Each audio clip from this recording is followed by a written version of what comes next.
You're losing something right now. Every minute you spend trying to make everyone else comfortable, you are giving up a piece of yourself. You are bleeding out your potential, your energy, and your future, all while you smile, nod, and say yes to things your soul is screaming no to.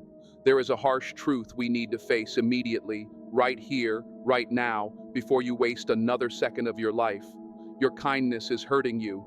That smile you glue onto your face, that endless availability, that fear of disappointing anyone, it is not making you a better human being. It is turning you into a smaller version of who you could be. It is a slow form of self-erasure where you place your purpose on the altar of popularity, trading your destiny for a brief hit of approval that disappears the moment you leave the room. You think you are being virtuous. You were taught from childhood that being good means being quiet, obedient, and putting everyone else ahead of yourself. But here is what nobody had the courage to tell you. Goodness without boundaries is not virtue. It is self-sabotage. You are tired.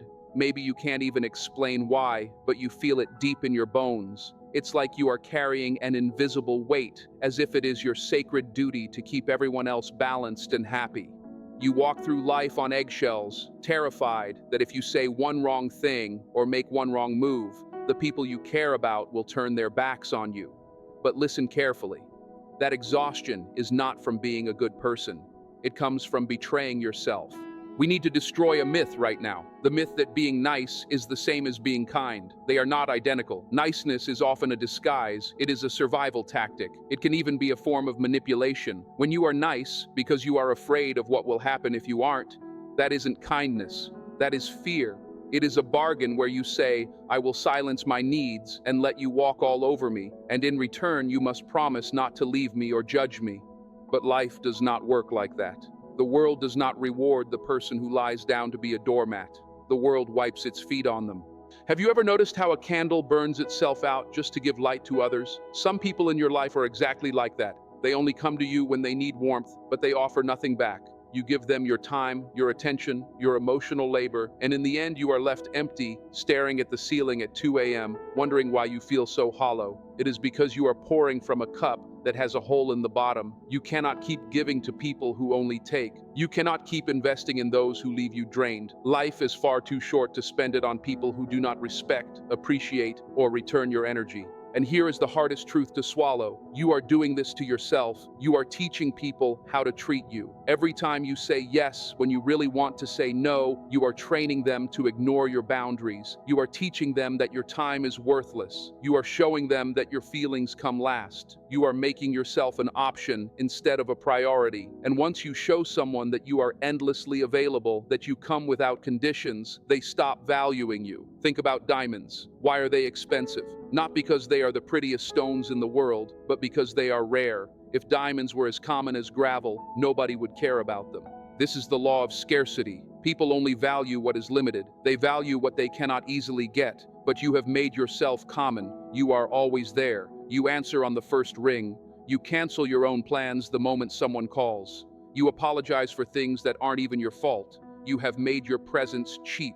And then you wonder why people don't treat you like something precious. If you want respect, you have to stop being so accessible. You have to stop being so agreeable, because in this world, people do not respect what is handed to them without effort. They respect what has weight and boundaries. Let's go deeper into the psychology of this, because this isn't just about habits. This is about your identity. Carl Jung spoke about the persona, the mask you wear to survive society's expectations. It is the version of you that smiles when you're angry, agrees when you disagree, and plays the role of the good boy or good girl you were trained to be. But Jung warned that if you confuse the mask with who you really are, you lose your soul. You have become so skilled at wearing the people-pleaser mask that you've forgotten who is underneath it. You don't even know what you want anymore. If someone asks you what you want to eat or what you want to do, you freeze. You look into their face for the answer, because you trained yourself to reflect everyone else's desires instead of your own. You have erased yourself. Jung called this the betrayal of the self. Every time you swallow your anger to keep the peace, every time you hide your truth to avoid conflict, you are not creating harmony. You are burying a landmine. You are storing resentment that will eventually explode. Peace built on silence and bitterness is not real peace. It is a ticking bomb. You think you are avoiding conflict, but you are actually fighting a war against yourself. You are tearing yourself apart just to make everyone else comfortable. And for what? To be liked. Approval is a drug, and like any drug, you need more and more of it just to feel normal. You are addicted to other people's validation.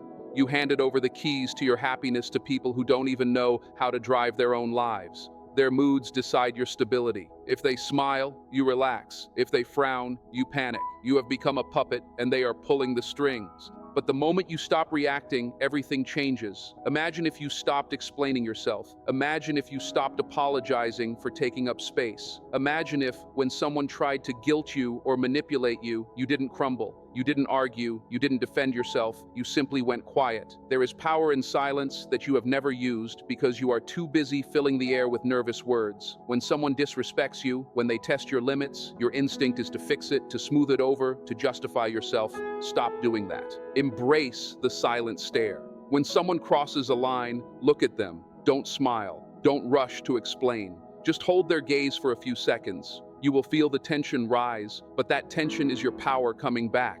That silence says, I see what you're doing, and I'm not participating. Toxic people, manipulators, and emotional leeches feed on your reactions. They need you flustered. They need you to apologize. They need you to explain. It proves they still control you. When you give them nothing, you starve them.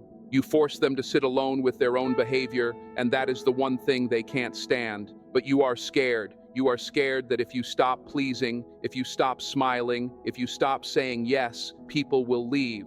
And here is the raw truth. Some of them will, and they should, because the people who only love you when you are useful are not your people. They are not your allies. They are parasites. The only way to find out who is real is to stop being convenient. Stop being the doormat. Stop being the emergency contact for people who would never show up for you.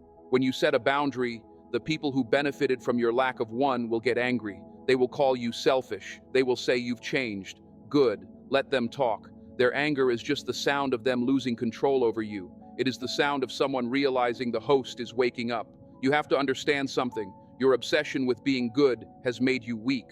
Centuries ago, Machiavelli understood this. He didn't write to make people evil. He wrote to show them how not to be destroyed by naive goodness. He warned that a person who tries to be good in all situations is doomed among so many who are not. That doesn't mean you become cruel. It doesn't mean you become heartless. It means you become effective. It means you become someone who commands respect instead of pity. There is a form of confidence so grounded, so unshakable that nothing rattles you, nothing provokes you, and nothing controls you. That is dangerous confidence. It is calm, silent, and immovable. It is the confidence of someone who knows their worth and refuses to negotiate it away. It begins when you stop reacting to everything. Most people move through life reacting to criticism, rejection, and chaos. Every reaction steals a piece of your power. But when you learn to react to almost nothing, you stop handing your energy away. You become unreachable. Think about the most powerful people you know or admire. Do they run around trying to make sure everyone approves of them? Do they over-explain every choice they make?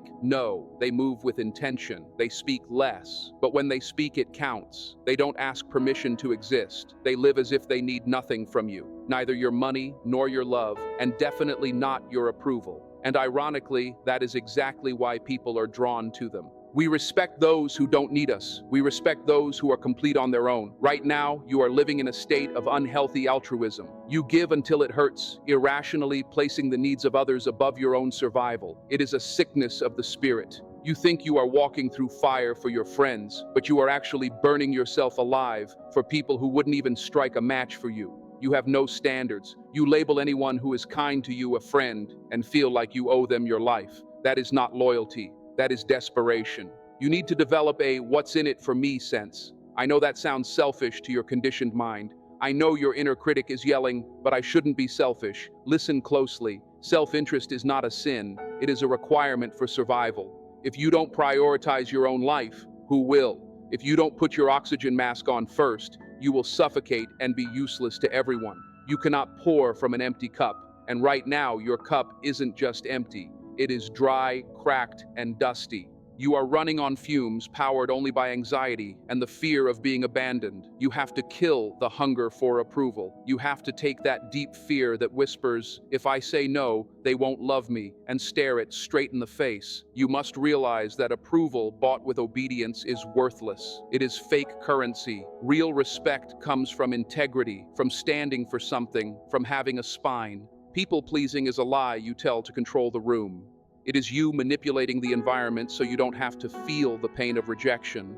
But rejection is not the enemy. Rejection is protection. It is life's way of saying, this person, this situation, this path is not for you. When you try to avoid rejection by twisting yourself into a shape you're not, you force yourself into places you don't belong. You delay your destiny. Stop explaining your choices. How many times have you made a decision for yourself and someone asked why, and you instantly launched into a long speech justifying your existence? I can't come because my car broke down and I have a headache and stop. You don't owe anyone a courtroom defense. No is a complete sentence. I don't want to is valid. That doesn't work for me is enough. When you over-explain, you signal insecurity. You show that you need permission to run your own life. You hand people the power to judge you, argue with you, and talk you out of what you want. But when you say, I'm not doing that, and then go quiet, you become untouchable. You signal that your decision is final and that it belongs to you. This is about reclaiming your territory. Your life is your house. Your time is your living room. Your energy is your bedroom. And right now, you've left the front door wide open. You've let anyone walk in with muddy shoes, eat your food, crash on your couch, and leave a mess behind. And you stand there smiling, asking if they need a pillow, kick them out, lock the door. Boundaries are not walls, they are gates. You decide who enters, you decide who stays, you decide who never steps inside your sanctuary again. It is time to embrace the shadow Carl Jung spoke about. You've tried so hard to be the light, the nice, harmless, helpful person. But you've ignored the other half of you, the part with teeth, the part that can say no, the part that can fight, the part that has self-respect. You cannot be whole if you deny your capacity for defense, for aggression, for self-interest. You must integrate that shadow. You need to be able to show your teeth, not to bite, but so everyone knows you can. That is where respect comes from. A harmless person is not virtuous. A harmless person is weak. A person capable of being dangerous who chooses to be kind, that is virtue. Stop waiting for someone to give you permission to stop being nice. No one is coming to say, you've sacrificed enough, now you can be yourself. No one is going to rescue you. You must rescue yourself. Wake up from the childish fantasy that if you are good enough, the world will be fair to you. The world is not fair, it is indifferent, it reflects back what you believe about yourself. If you believe you are a doormat, the world will step on you. If you believe you are a priority, the world will move aside. But this shift will hurt. I won't lie to you. The moment you set boundaries, guilt will crash over you like a wave. You'll feel that old knot in your stomach screaming, I'm being bad, I'm being selfish. That is not your conscience. That is your conditioning. That is the voice of the scared child who learned love was conditional. You must feel the guilt and act anyway. Sit in the fire of that discomfort and don't run because that fire is burning away the mask. It is melting the lies. It is forging something stronger beneath them. Stop reacting. Start leading. Most people live in reaction mode. Reacting to emails, reacting to texts, reacting to other people's crises. When you are reactive, you're always behind. You're a follower in your own life. But when you pause, when you choose not to respond instantly, you take the lead. Have you noticed the most powerful person in the room is usually the quietest? They don't rush to fill silence. They don't scramble to please. They sit back. They watch. They are comfortable in stillness. You need to grow comfortable with silence. You need to grow comfortable with space. You've spent your whole life trying to close every gap, trying to stay close to everyone because you're afraid of being alone. But solitude is not the enemy. Solitude is where you meet yourself. You cannot hear your own voice if you're constantly listening to everyone else's demands. The journey you're being called into is the journey of becoming an individual, separating your identity from the crowd, standing on your own 2 feet without the crutch of validation. It feels lonely at first because when you stop playing the role people expect, they get confused, they get defensive, some will walk away. Let them. You're holding on to relationships that are already dead. You're watering dead plants, hoping they bloom. You're giving CPR to a corpse. Let it go. The space that opens when you remove draining, one-sided connections is the space where your real life begins. You think you're being friendly, but you're being foolish. You're like someone with pockets full of gold, handing coins to strangers until you have nothing left to buy bread for yourself. Your energy is your currency. Your time is your wealth. Stop spending it on people who don't deserve it. This is a wake-up call. The alarm has been ringing and you've hit snooze for years. You hid your light under fear and obligation. You made yourself small so others could feel big. You have apologized for your existence long enough. The world doesn't need more nice people who are scared of their own shadow. The world needs people who are alive, people who are real, people with boundaries, people who respect themselves enough to say no. Here is the secret that changes everything. When you stop being available, everything shifts. When you pull your energy back, people lean in. When you stop chasing, you start attracting. When you respect yourself, the world follows your lead. But you have to move first. You must be willing to endure silence. You must be willing to be the villain in someone else's story so you can be the hero in your own. This transformation is not passive. It is an act of war against the weakest parts of yourself. When you finally decide to stop being the nice person, you are going to unsettle people. They won't know what to do with you because you've changed the rules of the game. For years, you handed them a manual on how to manipulate you, how to guilt trip you, and how to drain your energy. But now you are burning that manual. The first tool you must master in this new way of being is silence. Most people are terrified of silence. They rush to fill every gap in a conversation because quiet feels like rejection. It feels like tension. It feels unsafe. You were trained to believe that if you don't keep talking, if you don't keep explaining, you'll lose the connection. But the masters of confidence, the ones who command a room without saying a word, know a secret you've forgotten. Silence is not empty. It is full of power. When someone disrespects you, when they make a passive-aggressive comment or push past a boundary, your old instinct is to stammer, laugh nervously, or defend yourself. You try to smooth things over. You try to fix the mood. Stop doing that. The next time someone tests you, and they will test you, don't say a word. Use the silent stare. Look at them. Lock eyes. Don't blink. Don't smile. Don't frown. Just look. Hold that gaze for 3, 4, 5 seconds. In that moment, you flip the script. You force them to sit in the wreckage of their own behavior. You hold up a mirror to their rudeness. Most people can't stand to look at their reflection when it isn't softened by your compliance. They want a reaction. They want you flustered so they can feel superior, or they want you angry so they can label you unstable. But when you give them nothing but a flat, steady stare, you starve them. You signal that you are grounded, calm, and fully in control of your emotional world. Without saying a single word, you communicate, "I see exactly what you're doing, and it won't work on me." This is about taking your power back. Every time you react to provocation, you leak energy. You hand someone else the remote to your feelings and say, "Here, press this to make me upset. Press this to make me anxious." Toxic people are addicted to control. Their main method of control is getting a reaction from you. They feed on your frustration and live on your confusion. But the moment you stop reacting, you become untouchable. You become invisible to their games. They can accuse, guilt trip, or provoke, but if you remain calm and quiet, they're shouting at a wall. Eventually, they realize they've lost their grip on you, and they panic. As you master silence, you must also master the art of no. Not just any no, but the no that needs no footnotes. You've spent your life over-explaining your existence. Someone asks you for a favor you don't want to do, and instead of declining, you launch into a 5-minute story about your schedule, your headache, your car trouble, and your cousin's birthday.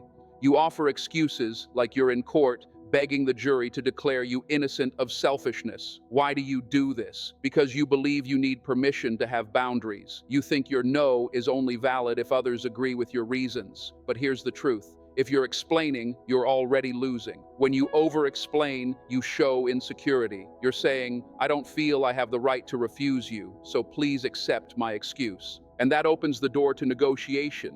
If you say, "I can't come because I have to work," they say, "Just come after." If you say, "I can't afford it," they say, "It's not that expensive." You're giving them ammunition to shoot down your boundary. You must learn that no is a complete sentence. "I'm not able to do that. That doesn't work for me. I've decided not to." These are statements of strength. They don't ask for understanding. They don't beg for forgiveness. They simply state reality. When you stop explaining your choices, you take back your autonomy. You tell the world your life belongs to you, and your decisions aren't open for debate. It will feel uncomfortable at first. You'll feel the urge to fill the silence with an apology. Resist it. Let your decision stand naked in the room. The respect you gain from this will be far greater than the short-term approval you get from making excuses. This leads to the idea of scarcity. You must treat your time and your presence like the rare resources they are. We live in a world that teaches us to be available around the clock, to answer every message instantly, to be on for everyone. But value works on scarcity. Diamonds are valuable because they're rare. Pebbles are cheap because they're everywhere. You've made yourself a pebble. You've flooded the market with your presence, and the value of your time has crashed. People don't respect what's always available. They respect what must be earned. They respect what feels exclusive. If you're always the one reaching out, always driving, always rearranging your schedule for others, you're teaching them your time matters less than theirs. You're showing them you're an option, not a priority. And human nature takes for granted what comes without cost. You have to start pulling back, become a little more mysterious, a little less reachable. This isn't about games, it's about stewardship of your life. You only get so much battery each day. Every conversation, every problem you solve for someone else drains a percentage of that charge. If you give it all away to people who only take, you wake up empty. You can't keep pouring into a cup with a hole in the bottom. Stop being the emergency contact for people who wouldn't answer for you. Stop being the emotional dumping ground for energy leeches who vent to you and vanish when you need support. When you reduce your availability, you'll see a shift. Some people will get angry. They'll say you've changed or grown cold. Good, let them. That anger is just the tantrum of someone who lost free access to you. But others, the ones who truly value you, will lean in. They'll realize your presence is a gift, not a guarantee. By creating space, you give people a chance to miss you, to appreciate you, and to step up if they want to stay in your life. Now go deeper. Why is this so hard? Why does setting a boundary make your chest tighten with fear? Because you're not just fighting a habit, you're fighting a trauma response. For many, this behavior is what psychology calls fawning. It's a survival pattern learned in childhood to stay safe. Maybe you grew up with a parent who was volatile, critical, or distant. You learned that to avoid anger or earn scraps of love, you had to suppress yourself and become whatever they needed. You learned that being good meant being compliant. You learned that having needs was dangerous. So you built a persona, a mask of the helpful, harmless, nice one. You think that mask is you. It's not. It's armor you wore to survive a war that ended years ago. You're still acting like a scared child trying to appease a giant, but you are the giant now. You're grown. You have power. You don't need to fawn to survive anymore. The danger is gone, but the reflex remains. That's why you feel guilt. You think guilt is your moral compass. In this case, it's not. Here, guilt is a liar. It's a symptom of breaking conditioning. It's the withdrawal from your addiction to approval. When you set a boundary and guilt crashes over you, it doesn't mean you're selfish. It means you're finally choosing yourself. You have to learn to tolerate that guilt, sit with it, let it burn, and do the thing anyway. That's how you break the pattern. You must understand the difference between being nice and being kind. They are not the same. Niceness is often transactional and fear-based. It says, I'll do this so you won't reject me, or I'll do this so you'll see me as good. It's control through submission. Real kindness comes from wholeness. It says, I'm doing this because I choose to, and I expect nothing back.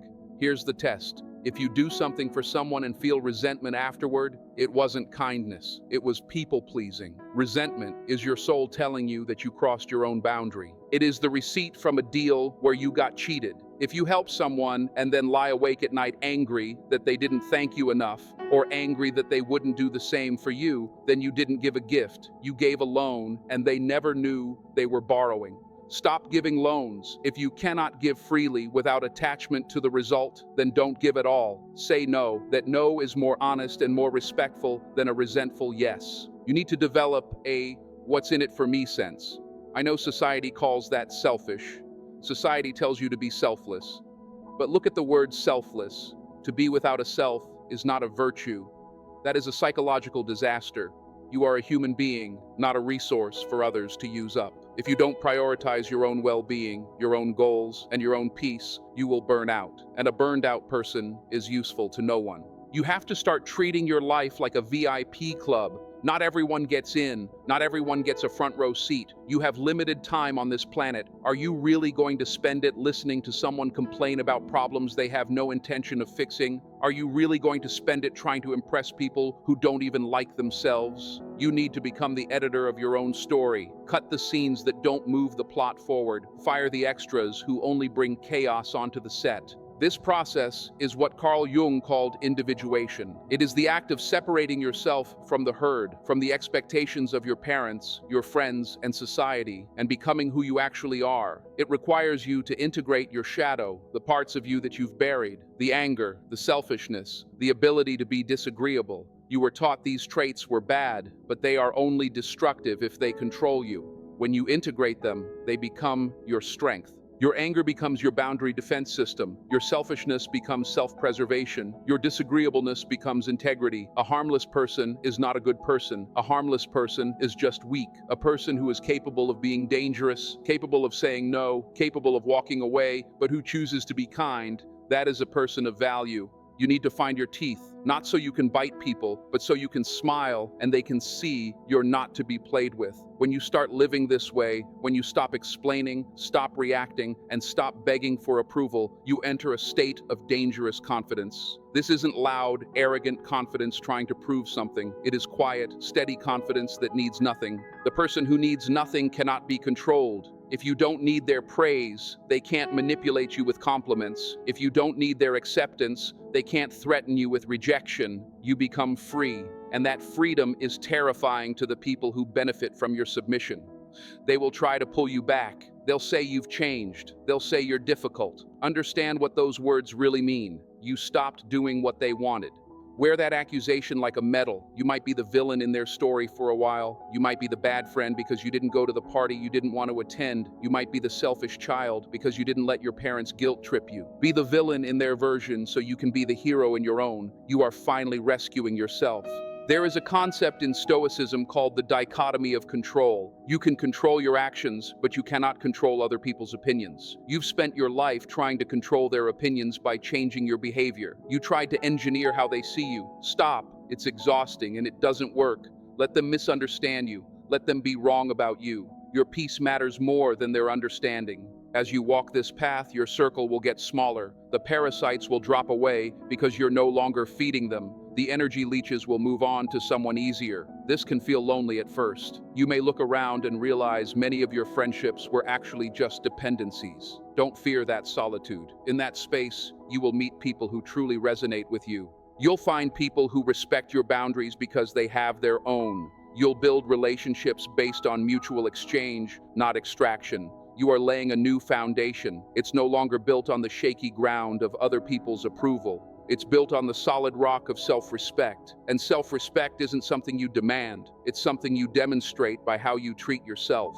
If you respect your time, others will too. If you respect your limits, others will follow. It starts with you. So here is the directive for this next chapter of your life. Be less available. Be more silent. Be willing to be disliked. Be willing to walk alone if that's the price of your integrity. Stop setting yourself on fire to keep others warm. Let them feel the cold. You have your own flame to protect. There will be a moment, maybe tomorrow, maybe next week, when you'll be tested. Someone will ask too much. Someone will disrespect you. Someone will try to pull you back into the old dance. In that moment, remember who you're becoming.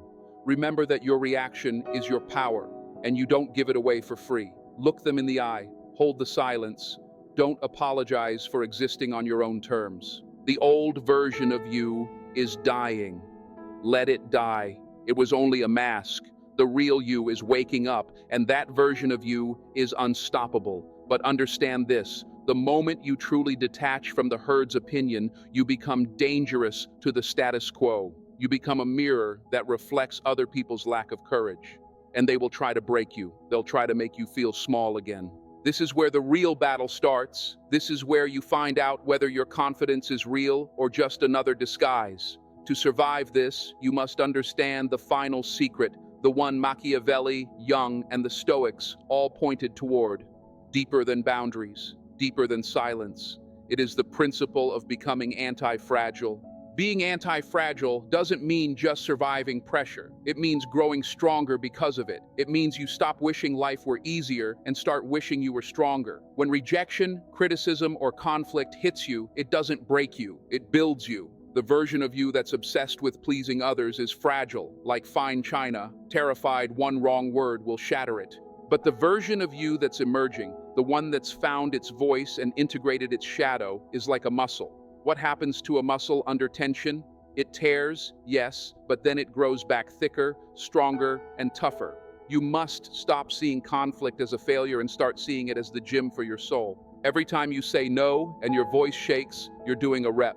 Every time you sit through awkward silence without rushing to apologize, you're building emotional strength. You're training yourself to handle the pressure of being your own person. You trained for years to be a doormat. Now you must train to be a mountain. A mountain doesn't move because the wind blows. It doesn't apologize for blocking the sun. It simply stands, grounded and immovable. And because of that, it commands the landscape.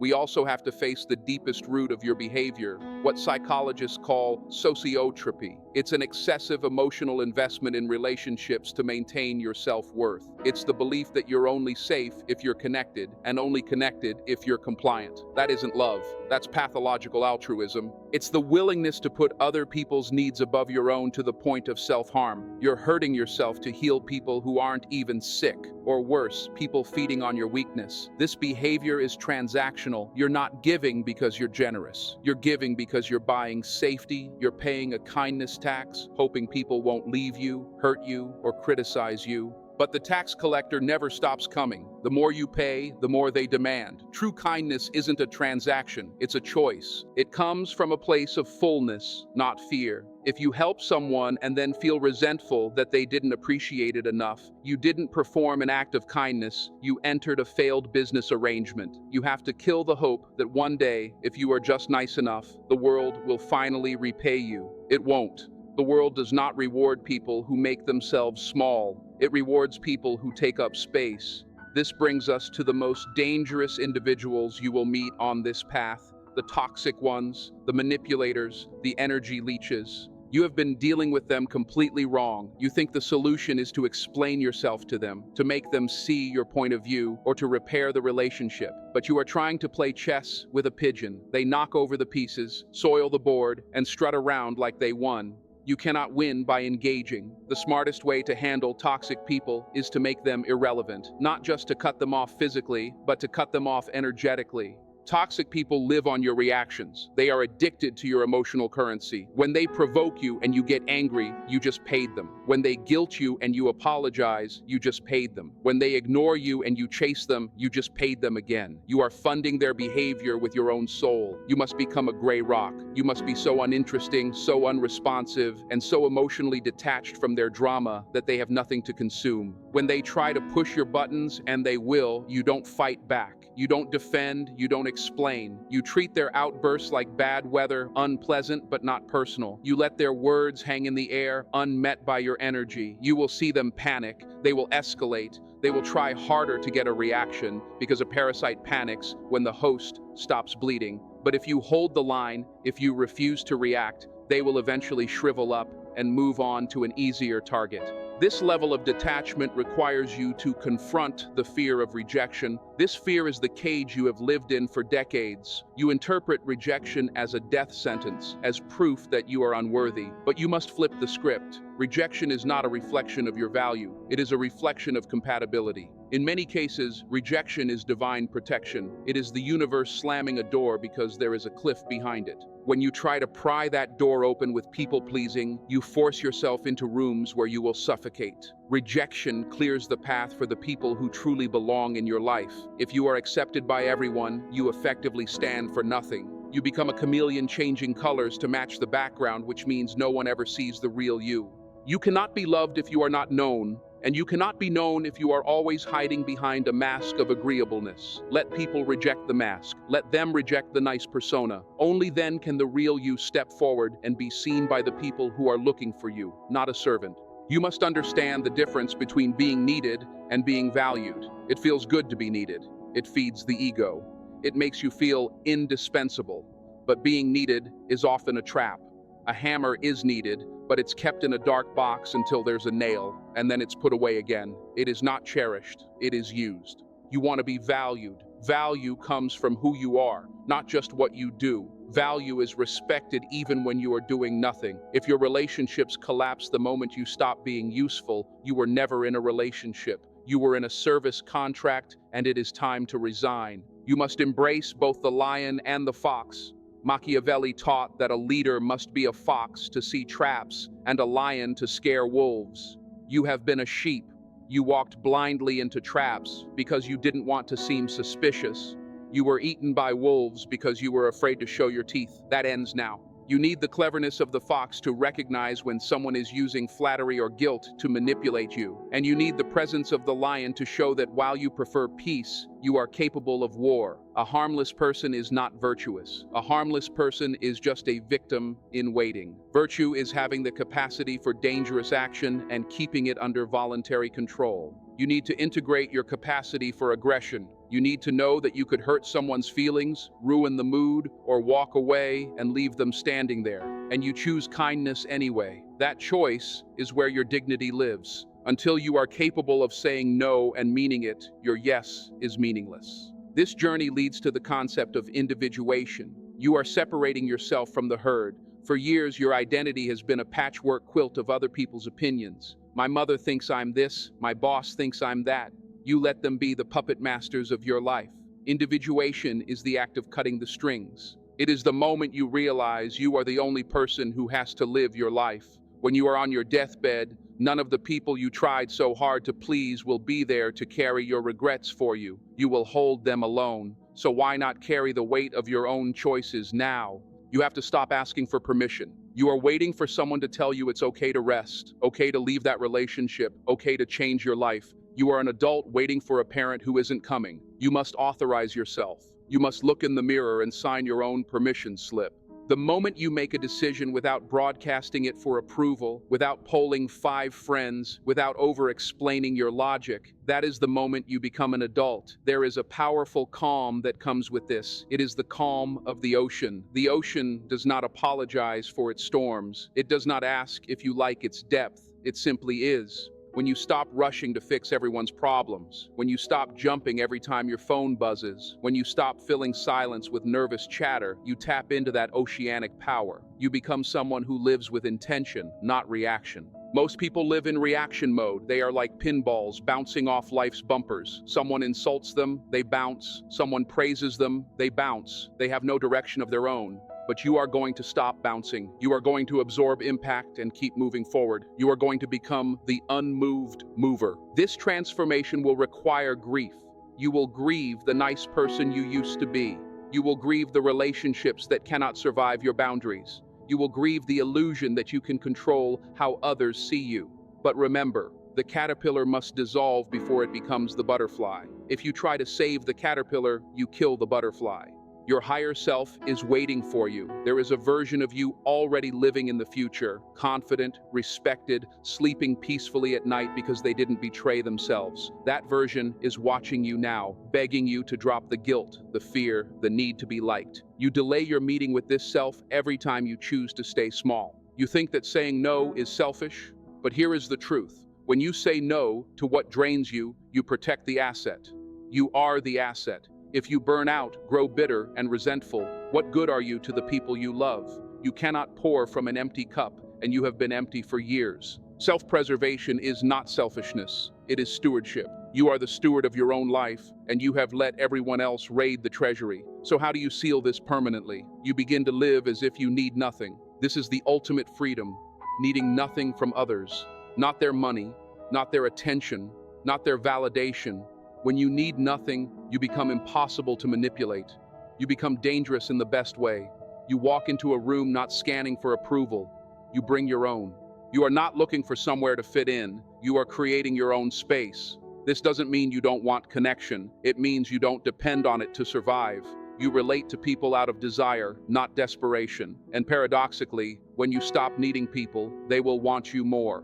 They are drawn to self-sufficiency, like moths to a flame. In a world full of beggars, the king is the one with a full table who asks for nothing. You are going to face resistance. The people who benefited from your lack of boundaries will fight to keep you exactly where you were. They will call you changed. They will say you're becoming difficult. Smile at them. Let them be wrong about you. Their opinion is not your responsibility. You are not here to manage how they see you. You are here to direct where your life is going. You are here to choose your future, not negotiate it with people who are comfortable with you being small. It is time to take the silent stare and turn it into a way of living, a way of life where you observe more than you react, a way of life where you listen more than you explain, a way of life where you keep your cards close to your chest and stop handing out your heart like free samples. You don't owe everyone access to your inner world. You don't owe everyone your emotional energy.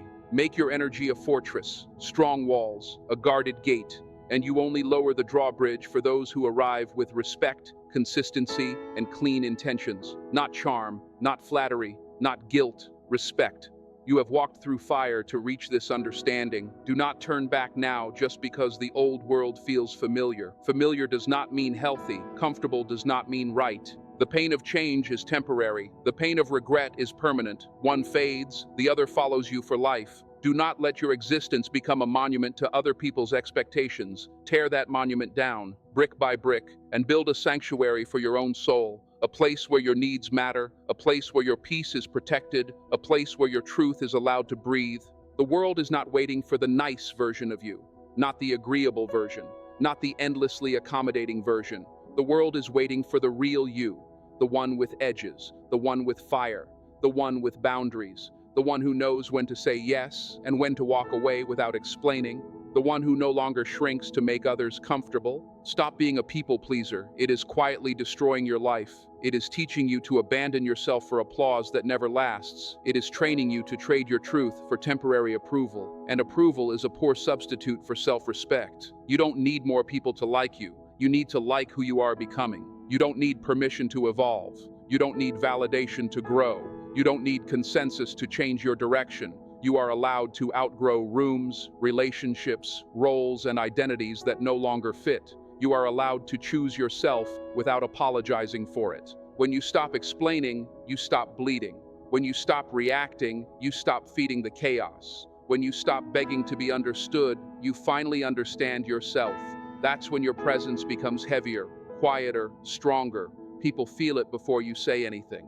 Your silence becomes your signature. Your calm becomes your authority. Your boundaries become your reputation, not because you're loud, not because you're aggressive, but because you're no longer available for nonsense. You are done negotiating with people who only valued you when you were easy to control. You are done bending for people who never learned how to meet you halfway. You are done shrinking your spirit to fit inside someone else's comfort zone. You don't need to announce this shift. You don't need to explain it. You don't need to justify it. Let your actions speak. Let your distance speak. Let your standards speak. Some people will fall away. Let them. Some people will be confused. Let them. Some people will be offended. Let them. You are not responsible for their emotional reaction to your self-respect. You are responsible for your own life, for your own direction, for your own integrity.